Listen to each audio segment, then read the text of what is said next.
नमस्कार, बहुत स्वागत आप सभी का। जी मध्य प्रदेश छत्तीसगढ़ देख रहे हैं आप और आपके साथ मैं हूं कीर्ति दीक्षित। आप अपने बच्चों को जिस कोचिंग सेंटर में भेजते हैं, क्या उस सेंटर पर जाकर कभी देखा है कि वहां के हालात क्या हैं, उनका भविष्य बनेगा? ये तो बात की बात है, लेकिन क्या वो कोचिंग सेंटर आपके बच्चे के लिए सुरक्षित है? क्या वहां पढ़ने वाले स्टूडेंट्स के लिए पर्याप्त इंतजाम है? क्या ये सोचा है आपने? अगर नहीं सोचा है तो सोचिए, आखिर अवैध कोचिंग सेंटर पर प्रशासन की सख्ती कब? क्योंकि मध्य प्रदेश से जो तस्वीरें सामने आई हैं वो कई तरह के सवाल खड़े कर रही हैं।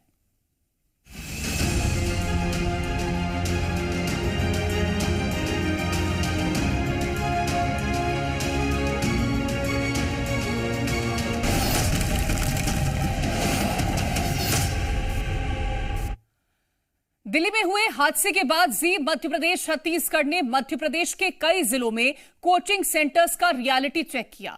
इस रियलिटी चेक में कई चौंकाने वाले खुलासे हुए, तो वहीं कई कोचिंग संचालक ओवर कॉन्फिडेंट नजर आए। आप रिपोर्ट देखिए।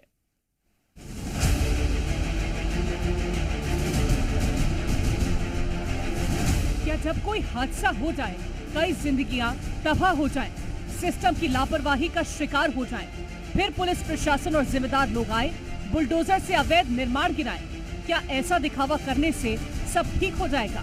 ये सवाल इसलिए क्योंकि दिल्ली के एक कोचिंग सेंटर में हुए हादसे के बाद कुछ ऐसा ही देखने को मिल रहा है। और इस बीच जिम्मेदार शायद ये भूल गए कि अगर वो सही समय पर अपना कर्तव्य निभाते, अपनी जिम्मेदारी को समझते, तो शायद ऐसा नहीं होता। बात जिम्मेदारी की है तो अब भी कई जगह पर ऐसे कोचिंग सेंटर जो बेधड़क नियमों को ताक पर रखकर चल रहे हैं, लेकिन इन पर किसी की कोई नजर नहीं। सबसे पहले मध्य प्रदेश के 3 जिलों से आई ये तस्वीर देखिए। पहली तस्वीर राजधानी भोपाल की है, जहां हमारे संवाददाता ने कई कोचिंग सेंटर्स का रियलिटी चेक किया। दूसरी तस्वीर इंदौर की है, जहां जब हमारी टीम पहुंची तो कई तरह की खामियां सामने आई, जो कि कई सवाल खड़े कर रही है। वहीं तीसरी तस्वीर ग्वालियर की है, यहाँ से भी हैरान कर देने वाली तस्वीर सामने आई, जहां कई कोचिंग सेंटर बिना किसी अनुमति के चल रहे हैं। सबसे पहले राजधानी भोपाल से आई ये तस्वीर देखिए, जहां सुरक्षा के कितने इंतजाम हैं और किस कदर दावे किए जा रहे हैं, जरा वो सुनिए। क्या सुरक्षा के इंतजाम यहाँ पर है या नहीं है? जी पूरे हैं। सुरक्षा के इंतजाम हाँ है? पूरे कंफर्टेबल हैं आप लोग? जी, पर कैसे हैं? As you can see, there is, okay, comfortable हैं आप पढ़ने में यहाँ पे? of course, किसी भी इमरजेंसी में लगता है कि आप लोग एकदम बाहर हो जाएंगे? there's an antidote and there's an exit door, so it is safe. Okay. क्या लगता है ओल्ड राजेंद्र नगर की जो स्थिति बनी, एमपी नगर में ऐसी स्थिति ना बने? आप लोग यहाँ पर तैयारी कर रहे हैं, बड़ी संख्या में आते हैं, क्या मैसेज आप देना चाहते हैं? यही सेफ्टी के मेजर्स लेने चाहिए कोचिंग इंस्टीट्यूट को, कि ऐसे आगे चल के ना हो। तो सुना आपने, दावे कई हैं, लेकिन तस्वीरों में बच्चों के सीटिंग अरेंजमेंट को देखकर अंदाजा लगाया जा सकता है कि बच्चों को लेकर ये कोचिंग संचालक कितने गंभीर हैं। अब जरा ग्वालियर से आई तस्वीर देख लीजिए, जहां बेसमेंट में कोचिंग चलाई जा रही है, लेकिन इन कोचिंग संचालकों के पास कोई अनुमति नहीं है। बावजूद इसके इस ओर किसी का कोई ध्यान नहीं। जी मीडिया की टीम लगातार ग्राउंड रिपोर्टिंग कर रही है। हम ग्वालियर के कई कोचिंग पर पहुंचे जो नियम विरुद्ध किस तरीके से अवैध रूप से कोचिंग है वो चल रही है। आप देख सकते हैं बेसमेंट के अंदर से बच्चे निकल रहे हैं। बेसमेंट के अंदर कोचिंग नहीं होनी चाहिए। बच्चों के जीवन के साथ किस तरीके से खिलवाड़ कोचिंग संचालन कर रहे हैं, हम आप देख सकते हैं किस तरीके से बच्चे निकल रहे हैं। अवैध रूप से कोचिंग है वो संचालित है। अब देखना होगा शासन प्रशासन ऐसी कोचिंग पर कब और क्या कार्रवाई करता है। करतार सिंह राजपूत, जी मीडिया, ग्वालियर। इंदौर से आई तस्वीर भी कई तरह के सवाल खड़े कर रही है, क्योंकि इंदौर में लगभग 4 लाख बच्चे बाहर से आकर कई सारे कॉम्पिटिटिव एग्जाम की तैयारी कर रहे हैं, और इसके लिए वो लगातार कोई ना कोई लाइब्रेरी और कोचिंग सेंटर पर जाते हैं। लेकिन लाइब्रेरी और कोचिंग सेंटर की सुरक्षा भगवान भरोसे चल रही है। इनको देखने वाला ना तो प्रशासन है और ना ही कोई अधिकारी। दिल्ली में एक हादसे में 3 बच्चों की मौत हो गई, जिसके बाद कोचिंग संस्थाओं की सुरक्षा पर कई बड़े सवाल खड़े होने शुरू हो गए। और ऐसे ही कुछ सवाल उठ रहे हैं इंदौर में संचालित होने वाली कोचिंग संस्थाओं पर। यहाँ पर कुछ छात्रों ने प्रशासन को और मुख्यमंत्री को पत्र लिखा है, जिसमें साफ साफ जाहिर किया गया है कि जो कोचिंग संस्थाएं इंदौर में संचालित हैं वह भी असुरक्षा के माहौल में है। अब जो भी कोई हादसा होता है तो उस पर संसद से लेकर सड़क तक सियासत देखने को मिलती है। लीपापोती के लिए सरकार आनन फानन में हरकत में आती है, लेकिन उससे पहले जिम्मेदार अपनी आंखें मूंदे रहते हैं। सवाल यही कि नियमों के विपरीत चल रहे इन कोचिंग सेंटर्स पर आखिर कार्रवाई कब? ब्यूरो रिपोर्ट, जी मीडिया। और इन तस्वीरों के सामने आने के बाद आपके भी जहन में कई तरह के सवाल होंगे और कुछ सवाल ये भी हैं कि दिल्ली की घटना से कब सीखेंगे जिम्मेदार? क्या मध्य प्रदेश में भी हादसे का इंतजार है? अवैध कोचिंग सेंटर्स पर आखिरकार लगाम कब लगेगी, ये भी एक सवाल है। और अवैध कोचिंग सेंटर्स पर कब ताला लगेगा और किससे परमिशन लेकर के अवैध कोचिंग का संचालन किया जा रहा है? क्योंकि इस तरह की तस्वीरें हमने आपको मध्य प्रदेश के अलग अलग जिलों से भी दिखाई हैं जहां पर ऐसे कोचिंग का संचालन किया जा रहा है। अब हम आपको जो स्थितियां थी, जो तस्वीरें थी, उसको लेकर के भी जानकारी साझा करेंगे। भोपाल से हमारे संवाददाता प्रमोद शर्मा जुड़ गए हैं, इंदौर से हमारे साथ शिवमोहन जुड़ गए हैं, वो भी हमें बताएंगे कि आखिरकार यहां पर जो कोचिंग सेंटर्स चल रहे हैं उनकी क्या स्थिति है। सबसे पहले प्रमोद का रुख करना चाहूंगी। प्रमोद, भोपाल की जो तस्वीरें हमने कोचिंग सेंटर्स की देखी हैं, आखिरकार क्या वहां पर पर्याप्त व्यवस्थाएं हैं बच्चों के लिए?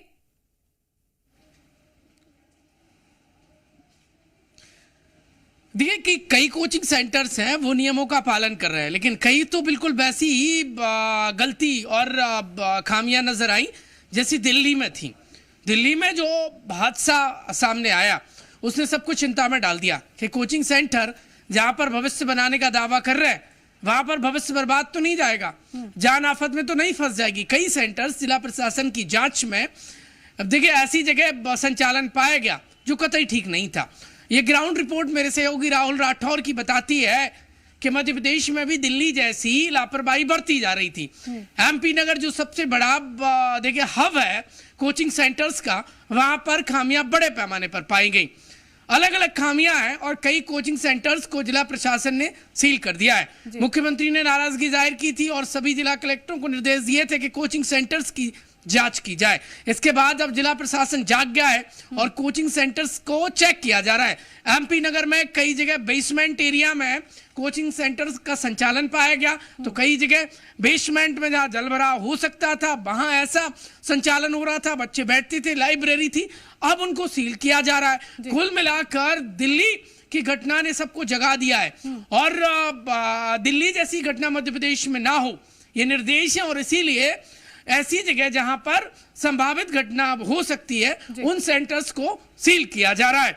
कई जगह सील की कार्रवाई हुई है, सीधी तस्वीरें बता रहे हैं। और ये जो कोचिंग सेंटर संचालक हैं वो बेहतर भविष्य की निर्माण का दावा तो करते हैं वहां पर, लेकिन वहां पर जान संकट में फंस सकती थी, बिल्कुल वैसे ही जैसे दिल्ली में हुआ। क्योंकि मध्य प्रदेश में हैवी बारिश हो रही है। क्या स्थितियां हैं कोचिंग सेंटर्स की, ये भी जानने की कोशिश हम शिवमोहन से करेंगे। शिवमोहन, इंदौर के कोचिंग सेंटर्स का जायजा जब आपने लिया है तो क्या वहां पर स्टूडेंट्स के लिए पर्याप्त व्यवस्थाएं हैं, सुरक्षा के इंतजाम है? देखिए, इंदौर को प्रदेश का एजुकेशन हब कहा जाता है। यहाँ लगभग 4 लाख से ज्यादा छात्र छात्राएं आकर कई सारे कॉम्पिटिटिव एग्जाम की तैयारी करते हैं, यानी 4 लाख के ज्यादा छात्र छात्राएं के परिजन उनको इंदौर शहर में इंदौर प्रशासन के भरोसे छोड़ते हैं कि जो कोचिंग सेंटर है वह सुरक्षित होंगे, लाइब्रेरी जिसमें वे कई घंटे गुजार कर अपना भविष्य निर्माण कर रहे हैं वह सुरक्षित होंगे। परंतु वास्तविकता इसके परे है। आज ही कलेक्टर ने एक समिति गठित की, समिति ने लगभग 8 कोचिंग सेंटर और लाइब्रेरी को सील कर दिया। कारण यही था कि जो उसके लाइब्रेरी थी, कोचिंग्स थी, वो बेसमेंट में चल रही थी। कई बेसमेंट में यहाँ पर पानी भरा पाया गया और छोटी छोटी जगह पर 100 से ज्यादा बच्चों को बिठाल कर पढ़ाया जा रहा था। ऐसी तमाम जो नाकामियां, जो कमियां नजर आई कोचिंग सेंटर्स पर, जिन्होंने कई बड़े सवाल खड़े कर दिए। अब एक और जो बड़ा सवाल खड़ा होता है कि क्या प्रशासन ऐसे कोई बड़े हादसे का इंतजार कर रहा था इनको जांच करने के लिए? कई महीने पहले इंदौर के छात्रों ने शिकायत दर्ज की, हाल ही में शिकायत मुख्यमंत्री तक पहुंचाई गई। जो लेटर एक लिखा गया छात्रों ने मुख्यमंत्री को कि इस तरह की कोचिंग सेंटर्स हैं, लाइब्रेरी हैं जो काफी खतरे से भरी हुए हैं। उसके बाद फिर कई कलेक्टर ने, मुख्यमंत्री ने अब जाकर जब 3 मौत हो जाती हैं तब संज्ञान लेते हैं और जो चेक करते हैं, जिसमें इंदौर में लगभग 70 से 80 ऐसी कोचिंग सेंटर्स, लाइब्रेरी बताए जा रहे हैं कि जो बेसमेंट से या फिर टेम्पररी बेस्ड यानी छत पर टीन शेड लगाकर टेम्पररी रूम बनाकर वहां पर बच्चों को पढ़ाया जा रहा है, जो कि खतरे से खाली नहीं है।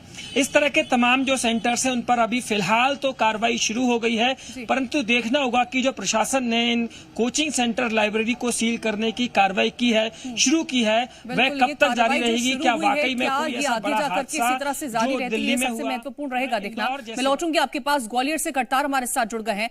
करतार, दिल्ली की घटना की पुनरावृत्ति यहां मध्य प्रदेश में ना देखने को मिले, इसके लिए अभी तक ऐसे कितने कोचिंग सेंटर्स हैं जिनको सील कर दिया गया है, जिन पर कार्रवाई की जा रही है, चेक किया जा रहा है?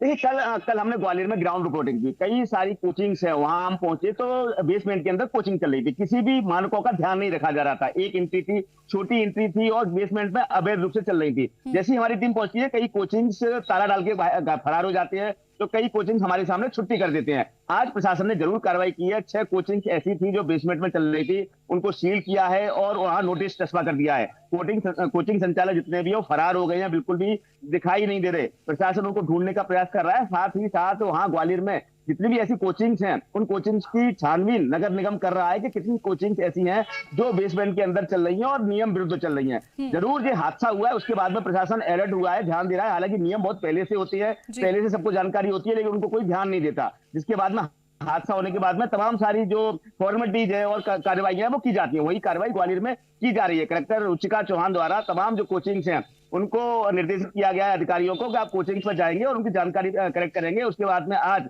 प्रशासन अलर्ट हरकत में आया और कोचिंग पर सील किया। तो निश्चित तौर पर ये बात कही जा सकती है कि बच्चे हैं खतरे में पड़ रहे थे, बच्चे अपनी जान जोखिम में डालकर पढ़ रहे थे। पेरेंट्स को नहीं पता कि उनके बच्चे किस हालात में कहां जा रहे हैं, उनको कोई जानकारी नहीं होती है। क्योंकि उनके बच्चों को पढ़ाना होता है तो बच्चे बेचारे कहीं भी जाकर पढ़ रहे होते हैं। लेकिन ये जिम्मेदारी टीचर्स की बनती है, प्रशासन की बनती है। प्रशासन की ये जिम्मेदारी होती है कि वो ये ध्यान रखें कि वास्तव में नियम विरुद्ध अवैध रूप से कितनी कोचिंग, अगर नियमों के विरुद्ध इस तरह से कोचिंग सेंटर्स का संचालन हो रहा है तो उन पर कार्रवाई होने की जरूरत है। बहुत शुक्रिया आप सभी का तमाम तस्वीरें पहुंचाने के लिए। तो ये देखिए आपने मध्य प्रदेश से आई कुछ तस्वीरें जहां लापरवाही के साथ बेधड़क कोचिंग सेंटर्स चलाए जा रहे थे। अब आपको मध्य प्रदेश के अलावा कुछ और राज्यों से आई तस्वीरें भी दिखा देते हैं और साथ ही दिखाते हैं इन कोचिंग सेंटर्स का सच क्या है। रिपोर्ट देखिए आप।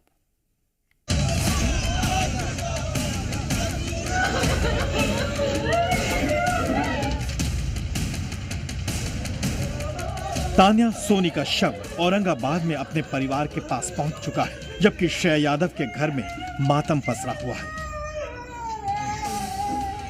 लेकिन अब जाकर दिल्ली के ओल्ड राजेंद्र नगर में 3 बच्चों की दर्दनाक मौत के बाद प्रशासन की नींद टूटी है।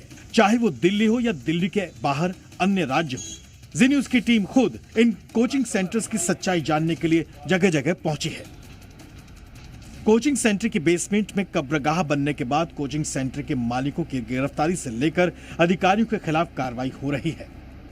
वहाँ पे जो रोड के किनारे स्टॉर्म वाटर ड्रेन लोगों ने इंक्रोचमेंट करके उसको कवर कर दिया था, तो उसको हमने लगा दिया है कि वो सभी इंक्रोचमेंट को डिमोलिश कर दिया जाए। दूसरी कार्रवाई ये की है कि जो बेसमेंट्स इलीगल हैं जी और जो सिक्योरिटी एंड सेफ्टी के लिए थ्रेट हैं जी, उन पे भी कार्रवाई स्टेप अप कर दी है। जबकि अब आम आदमी पार्टी के नेता दिल्ली के कालू सराय में कोचिंग सेंटर की हकीकत जानने खुद अचानक पहुंच गए हैं। हैरानी की बात यह है कि ये कोचिंग सेंटर कानून की धज्जियां उड़ा रहा है। दिल्ली के जनकपुरी के कोचिंग सेंटर में भी हकीकत कुछ ऐसी ही है।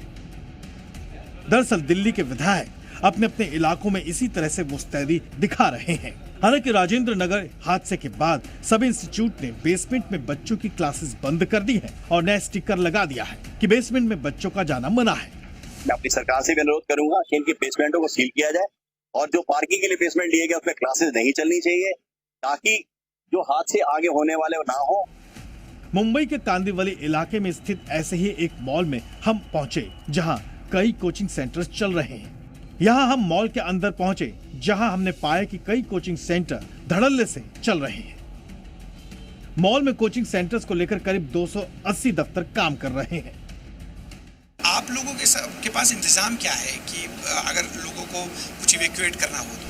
काफ़ी इंतजाम है। जैसे कि हमारे यहाँ 2 एग्जिट्स है, आप देख रहे, आप कैमरामैन को बता सकते हैं कि एक फ्रंट में भी है, एक बैक साइड भी। अच्छा, एक ये है, ये रास्ता दिखाइए, ये वाला है, और एक पीछे की तरफ है। मतलब ईस्ट और वेस्ट में दोनों साइड हमारे मॉल में गेट है, और बाकी इमरजेंसी एग्जिट 4 है, जैसे हम लोग सामने दरवाजा है, इमरजेंसी में खोल सकते हैं।